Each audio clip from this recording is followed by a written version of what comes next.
Ultrasound instrumentation and image acquisition. Special thanks to Chris Fox of UC Irvine for providing many of the images. A fundamental question in the bedside ultrasound literature is how much training do bedside sonographers require? Keeping in mind that the bedside sonographers in point-of-care ultrasound are physicians and not ultrasound technologists. A study in 2009 looked at the results of short-term training of naive physicians in focused general ultrasonography in an intensive care unit. What they did was 8.5 hours of a training program for novice physicians, which consisted of 2.5 hours of lecture and 3 2-hour bedside hands-on sessions with an expert sonographer. For questions of potential therapeutic impact, the residents in this case answered correctly 95% of the time. The resident exams took approximately 37 minutes, plus or minus 39 minutes, and radiology exams, by comparison, took almost 300 minutes with a large standard deviation. Michael Blavis et al. In 2000 looked at lower extremity Doppler for deep venous thrombosis, whether emergency physicians can be both accurate and fast. They provided a standardized training program that consisted of lecture and 30 hands-on proctored examinations. The results showed a 98% correlation with radiology DVT studies, and the average time of the study took approximately 4 minutes. This talk will be speaking about ultrasonography, knobology, and image optimization and acquisition. Knobology is actually a word in Wikipedia. It's known as the study of knobs as they pertain to medical devices such as ultrasound machines. B mode, or 2D ultrasound, stands for two-dimensional ultrasound, or brightness mode. This is the basic mode of gray and white scale that you see here. When you are in any of the other modes, such as M mode, Doppler, color, or a combination of the above, and you want to get back to grayscale, you push the 2D button, and this gets you back to home base. M mode is motion mode. When this button is pushed, the green vector can be placed across the point of interest, and the M mode button is pushed a second time, and everything that's occurring across that green line of interest is displayed over time on the x-axis. In this case, we're seeing evidence of the M mode line through the pleura. When the M mode button is pushed a second time, evidence of sliding can be seen in what we call the seashore sign, or waves coming into the beach.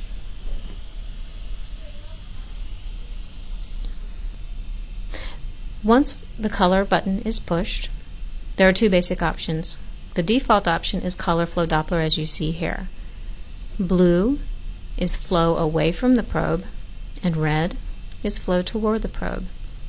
It's important in this mode that the probe be angled, not at 90 degrees to flow, because if there is no flow coming toward or away from the probe, then the Doppler signal is either weak or non-existent.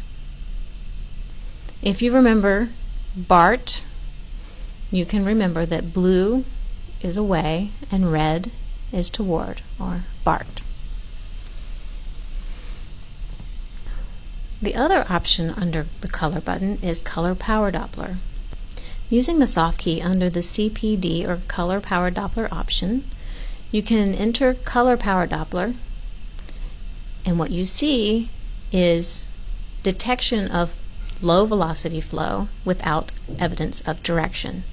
Color power Doppler is orange, and it will show you flow qualitatively, but will not provide directional information.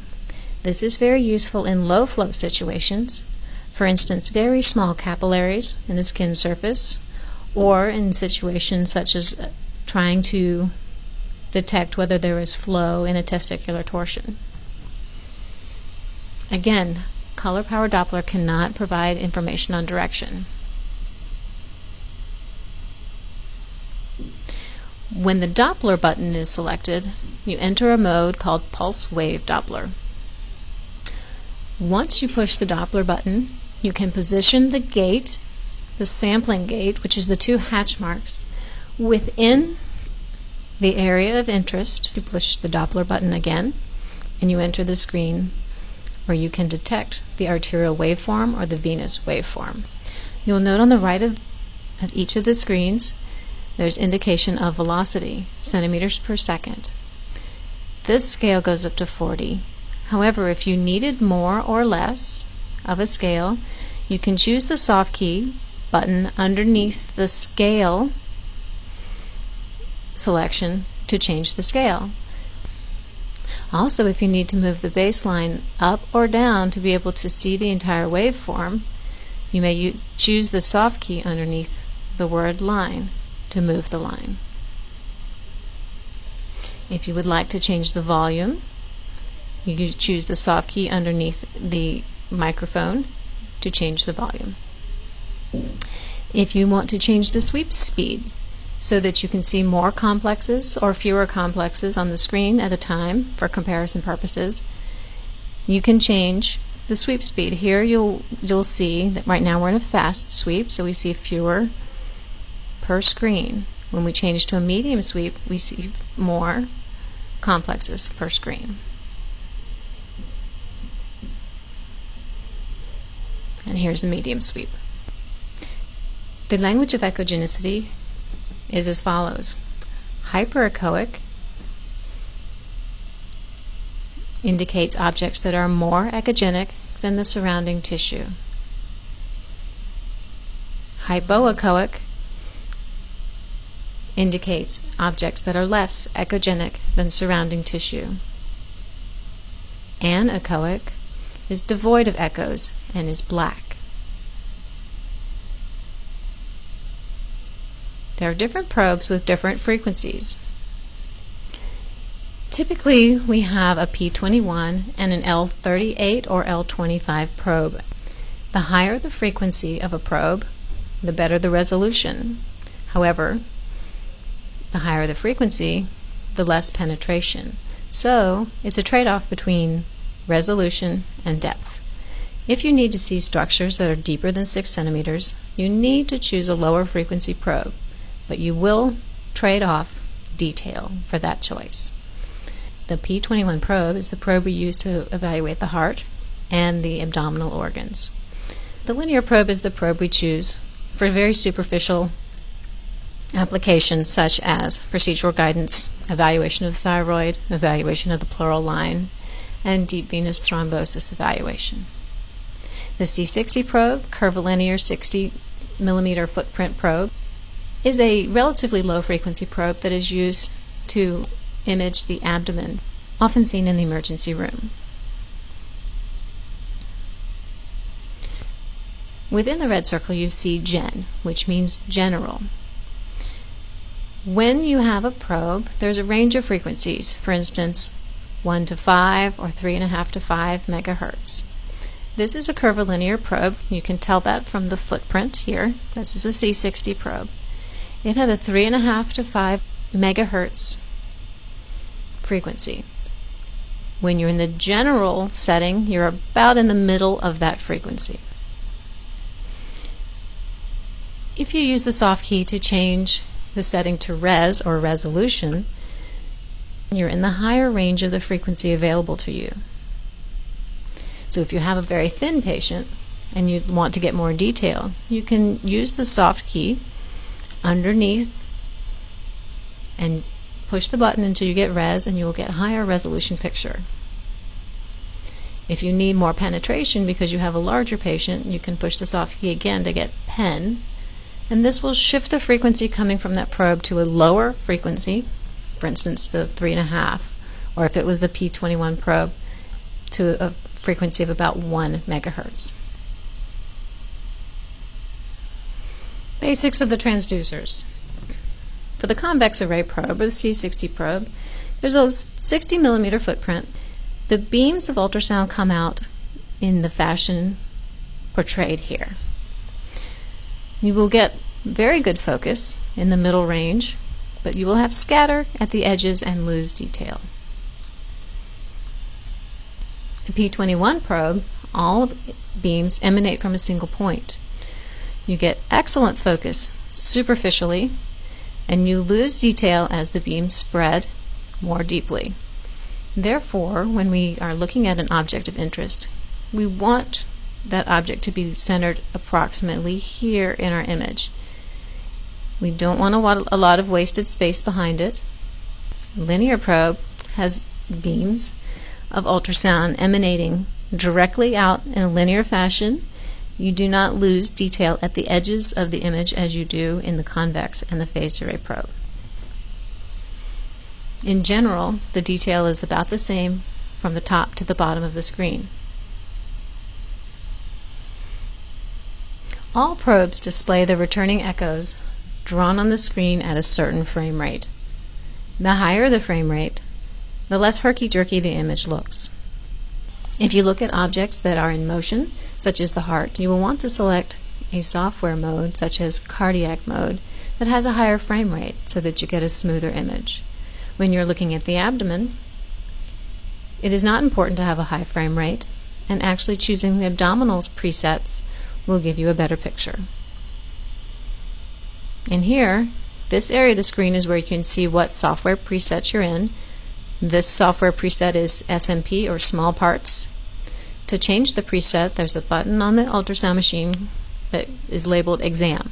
When you choose exam, it will show you the different types of software available to you, and you want to pick the one that's best for the application. For the heart, you choose cardiac. For the abdomen, you choose abdomen. For vascular, you will have a choice of vascular. If you were doing nerve blocks, there's usually a choice for nerve. Every transducer has an orientation marker or an indicator on it. Depends on the brand of ultrasound machine that you're using as to what the indicator appears like. Sometimes it's a bump, sometimes it's a knob, sometimes it's a light. This indicator is lined up with the dot on the screen so that the sonographer can tell left from right, up from down.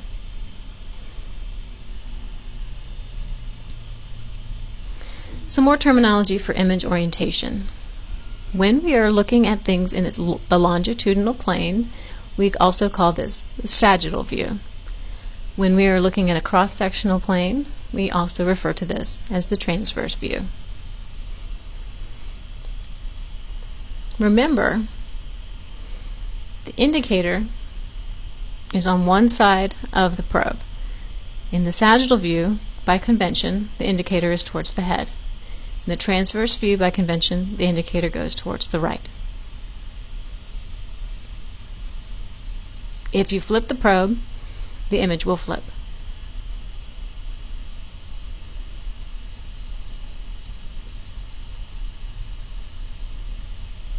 Here again, in a closer detailed view, you can see the probe, the indicator bump mark towards the head, and the image that you achieve. And the transverse view, towards the right, and the image that you achieve. The transverse view should always appear like a CAT scan, as if you were looking at the patient from the foot towards the head. Coronal is another term that we use to describe a view, a slice from the side of the patient in the mid-axillary area. By convention, the indicator is oriented towards the head. And that matches with the dot on the screen so that we know that this is the diaphragm, this is the liver, and this is the kidney. The dot is towards the head, opposite is towards the feet. There are several system controls you can use to optimize your image. The depth controls give you some choices. If you choose the upper button, you'll see the arrow points towards a more shallow view. Here the arrow points towards a deeper view. Every machine has slightly different appearance of the depth button, but in general, if you push the top button, your image will become more shallow, and the bottom button, your image will be deeper. Here's an example of an image that is 22 centimeters deep. There's a lot of wasted real estate behind this image. The object of interest is at the top of the field. It should be centered in the middle according to the area of focus. Here it's moved to 18 centimeters deep and 14 centimeters deep. So now you get much more detail on the object that you're actually trying to evaluate, the liver and the kidney. The other system control that we often adjust is gain. Gain is the strength of returning echoes. People who are new at ultrasound tend to overgain the image and make it too bright. But undergaining the image, making it too dark, can be equally problematic. Gain can be adjusted on the top or bottom half of the screen or all at once. The near gain knob will adjust the gain at the top half of the screen, the far gain at the bottom half of the screen, and the overall gain will adjust everything equally. Here's an example of the far gain being too low. The top is overgained, the bottom is undergained. In this case, you would want to turn up the far gain so that the picture is balanced. Here's an example where the bottom is overgained relative to the top, and the top is undergained. In order to balance it, we would increase the near gain and possibly decrease the far gain. This is an overall gain issue where the entire field is undergained. In this case, you could choose the gain or the overall gain knob and increase the gain equally. Here's an example where the entire field is overgained or snowy. In this case, you would choose the gain button and turn down the gain. Perfect gain top to bottom. This is a great example of the optimal gain, and we often use this view to actually adjust our gain to get us in the right place to start. The kidney and the liver, when they're together, should always appear as such. Here the kidney looks slightly hypoechoic compared to the echogenicity of the liver. In medical renal disease, sometimes the kidneys are more echogenic, but in general, the kidney cortex will appear darker than the parenchyma of the liver. First, we'll talk about attenuation. When sound encounters high attenuating tissue, echoes are diminished posteriorly, and an acoustic shadow will result.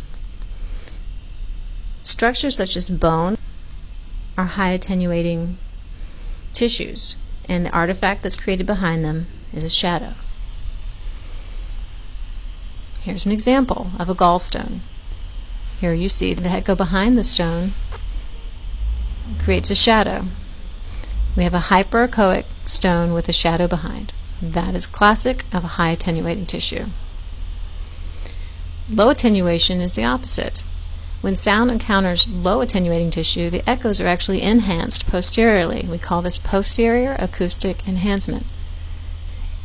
Sometimes we take advantage of this to be able to visualize anatomy behind fluid-filled structures such as the bladder. Here's an example. With the bladder, when ultrasound beams go through the bladder, the sound is enhanced posteriorly, and you actually get an image that is too bright. Here you can see that the gain in the far field is being adjusted down so that we can actually see what's behind all that hyperechoic artifact. See, the gain there is being adjusted down. Air will create an artifact. We call it dirty shadowing or scattering. When sound encounters air, much of the signal is lost to scatter. Air is a very poor conductor of sound and will usually reflect all of the sound and scatter it, so there is no signal coming back from whatever's behind the air. Here's an example. There's air-filled structure here and behind. We cannot view what's there. Here's another example. We have a bit of the lung covering the apex of the heart, and because of that we see this bright shadow, also known as a dirty shadow, which is created because of air's presence. Oftentimes this can affect our imaging. When the lung gets in the way, we cannot see the heart, and for people who have emphysema or hyperinflated lungs or on mechanical ventilation, we often cannot see their hearts very well. Refraction will appear on your image as an edge artifact. When sound crosses a boundary of tissue with different propagation speeds, refraction is created and creates an edge artifact. The sound will come through the medium 1, enter medium 2. Medium 2 has a different propagation speed and will bend the sound over to the side, which will create a void and a shadow. This is an example of an edge artifact. There is not actually a dark structure on either side of this vessel. This is an artifact due to the bending of sound as it enters from the soft tissue into the liquid. It bends through and creates an edge artifact. Reverberation artifacts appear as recurrent, bright arcs at equidistant intervals from the transducer. Here's an example. There are not stripes throughout this patient's liver. These are reverberation artifacts. Again, these stripes at the top of the screen are not really there. They're artifacts due to reverberation. The mirror image artifact is created when sound glances off of any very high reflecting structure such as the diaphragm or the pericardium. In the case of the liver, the sound glances off the diaphragm and returns to the probe with a slightly longer time of flight because of the glancing off of the diaphragm. Because ultrasound interprets time as depth, the machine misinterprets this as more liver tissue that is further afield and will create a mirror image of the liver on the opposite side of the diaphragm. Here's an example. Liver, diaphragm. Ultrasound glances off of the diaphragm up to the probe with a slight delay. The probe interprets that as a liver on the opposite side of the diaphragm. This will occur when there is air on the opposite side of the diaphragm. If there happened to be fluid on the other side of the diaphragm, the fluid would allow the ultrasound beam to propagate through, and we would be able to see the anechoic fluid on the other side. So the presence of a mirror image artifact is actually indicative of an air-filled lung.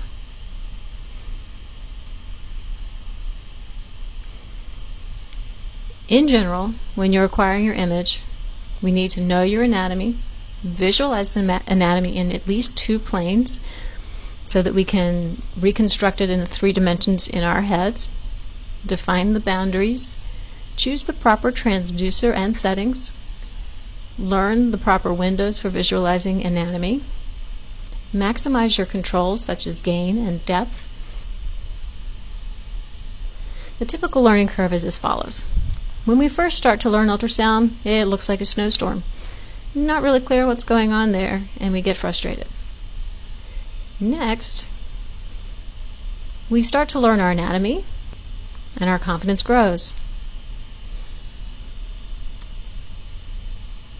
Then, we get a little bit too bold. We start to think we know what we're doing, but with enough experience and mentoring and patience, you can get to the point very quickly where you're quite adept at both acquiring images, interpreting them, and using them in your patient's care.